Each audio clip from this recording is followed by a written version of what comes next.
Minecraft is a game with lots of bugs and glitches. No, not those ones. These ones.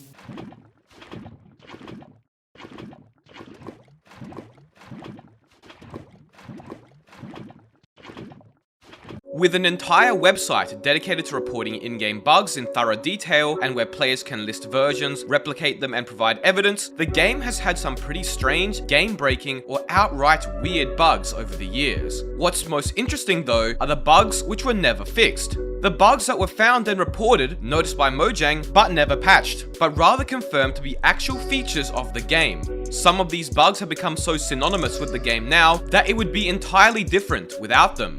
Today we talk about 8 Minecraft bugs which became features. So, let's begin, but before we do, check that you don't have a horrible YouTube bug where the subscribe button is red. Don't worry though, it can be easily patched by left-clicking it. No pressure of course.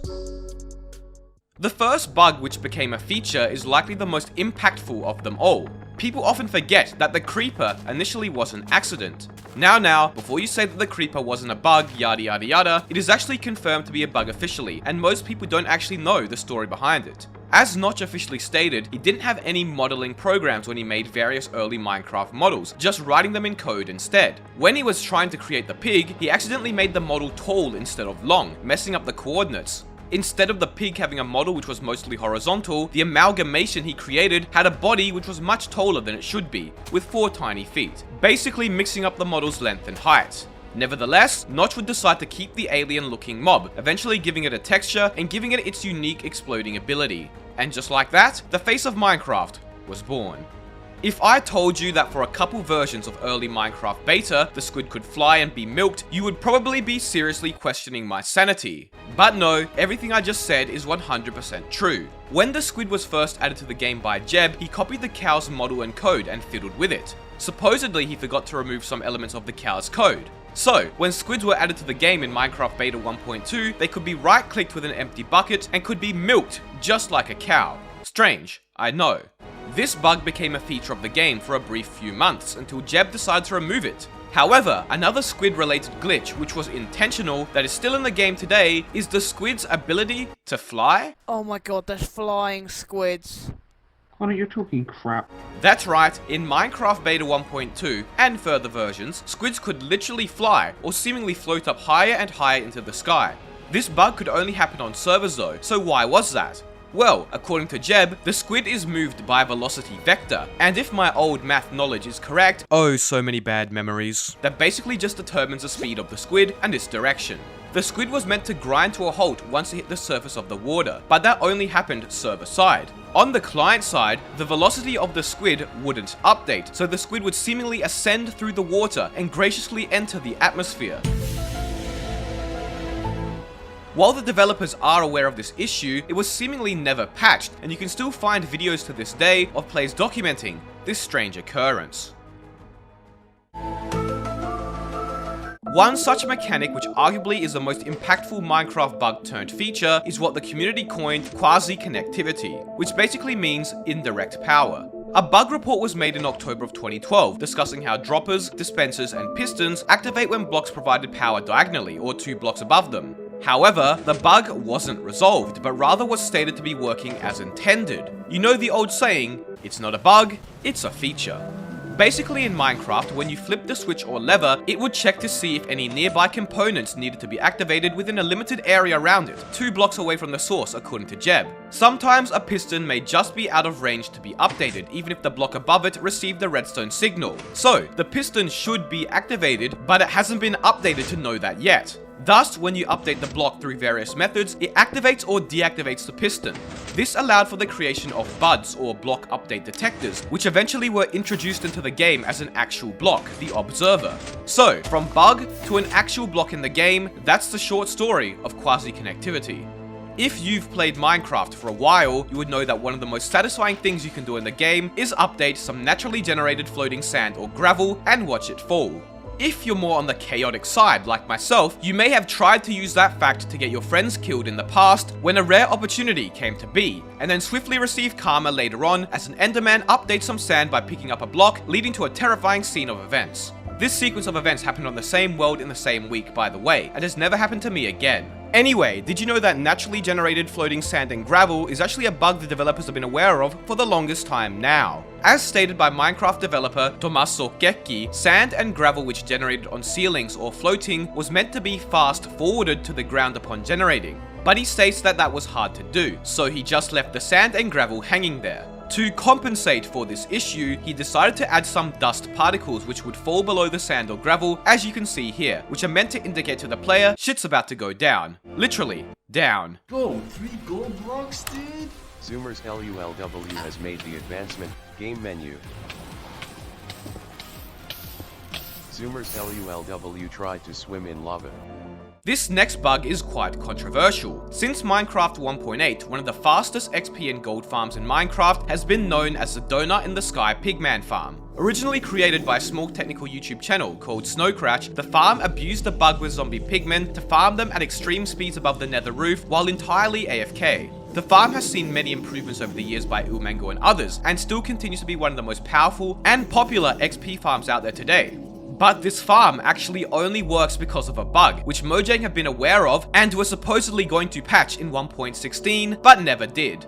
Basically how it works is this. Pigmen, as you know, have a unique mechanic, which is the ability to alert and cause other pigmen nearby to aggro at you and attack you if you harm just one. As you would also probably know, you only get experience from mobs if you actually kill them yourself. You can't just drop them to their death, as they won't drop any XP if they die from an environmental cause. However, if a zombie pigman, which is aggroed at you, is killed by the environment or entity cramming as in this farm design, they actually do drop XP, even though you didn't manually kill the pigmen yourself. And that's the bug, and the reason this farm works in the first place. Now, as I mentioned, Mojang have been aware of this bug for some time, and it was actually reported almost 8 years ago now in 2014, but was never fixed, apart from in a 1.16 pre-release, where it was fixed, but then unfixed again intentionally one pre-release later. It's pretty weird. Here's a Reddit post from 2020 by Sliced Lime, one of Minecraft's developers just before Minecraft 1.16 was going to release. He states that pigmen gold farms are based off a mechanic that makes no sense and should not exist in the game, labeling it a glitch, seemingly hinting at the fact that it would be patched in the near future, and that the technical community needed to find ways to get XP and drops legit. TheMisterEpic from 2 years ago, who built and used this farm regularly in his survival world for years at this point, was not happy, as you can see by my old downvotes on this post and its supporting comments. Some technical players such as Gnombon and Exumavoid were all for this change, while other technical players disliked it, but alas, it still remains in the game to this day. Okay, here's a bug turned feature that's exclusive to Minecraft Pocket Edition. Quasi-Connectivity, who we mentioned earlier, works on Minecraft Pocket Edition, and while optimizing it years ago, a stage of terrain generation which checked whether terrain under villages was suitable was accidentally removed. That means that the game no longer checked and confirmed if the blocks which a village was going to generate on were fine, and this meant that villages could now generate over water. However, instead of fixing the bug and reverting the change, Tommaso made it into a feature by switching the gravel paths used for connecting village houses together into wooden planks. Do you remember what Minecraft was like before you could sneak under slabs and enter crawl mode? Well, interestingly, crawling and the ability to sneak under slabs only exist today because of a bug, and there's actually an entire official Minecraft article written about how that came to be, so let me tell you the interesting story. If you click F3 and then B, you can see entity hitboxes, and this red line here is its eye height. A bug report was made talking about an issue with an incorrectly sized hitbox and eye height for a variety of mobs such as the polar bear. As you can see, the polar bear's hitbox didn't move up with it when it moved up. What the Minecraft developers discovered while fixing the bugs in this report was that the actual player's hitbox was broken as well.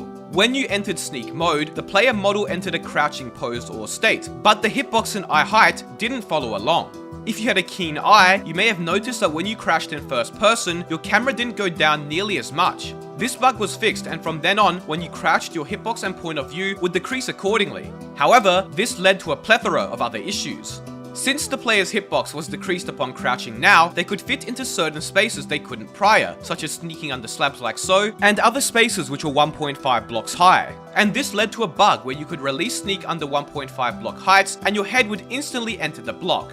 This was fixed by making it so the player would remain in sneak mode, even upon letting go of their shift key while under 1.5 block heights. Alright, nice, so one bug became a feature, what else? Well, after the dev team fixed the initial sneaking issue, they noticed issues related to swimming. Similar to the sneak issue, when in swim mode, the player's pose would switch to horizontal as changed in 1.13, and they could enter 1 block high areas. But upon leaving the water, the player's head would go up into the block once again.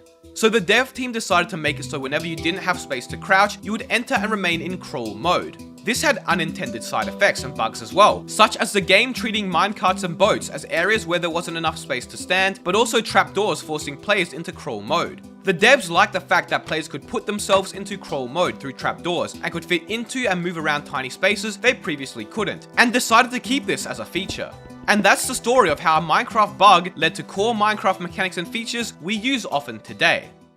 Alright, finally today is a bug which was patched eventually, but has effects that still remain in many players' worlds today.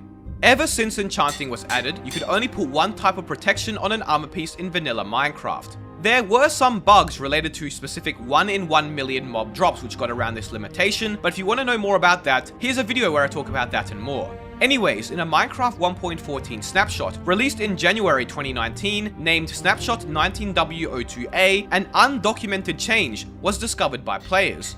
Players could now put multiple different protections on armor through enchanted books and an anvil, and they could also get multiple types of protection on armor pieces straight from the enchanting table. And while this change wasn't documented anywhere, once players figured it out and begun confusedly posting on Reddit, it was mostly chalked down to a snapshot bug. However, even though bug reports were made, the change still remained in the game, and when 1.14 would properly release 3 months later, it was still there. For Minecraft versions 1.14, 1.14.1, and 1.14.2, you could legitimately obtain God Armor in survival mode. This feature was finally removed from the game in Minecraft 1.14.3, released about 2 months later, and we still don't know if this is just a bug Mojang somehow missed or forgot to fix, or if they decided to make it a feature and then change their mind later. Nevertheless, players with older survival worlds such as my own still have their own God Armor and it still works, so remnants of this bug will likely remain in many players' worlds forever. Now, there are some bugs in the game which you could argue also became features, but Mojang never really confirmed such, and I wanted to focus more on bugs which Mojang had stated to be aware of, or confirmed to be features. So I didn't mention them here, but hey, maybe I'll do a part 2 in the future. But anyways, if you enjoyed the video, be sure to subscribe and help me get to 500k. Follow me on Twitter and join the Discord. Thank you all so much for watching.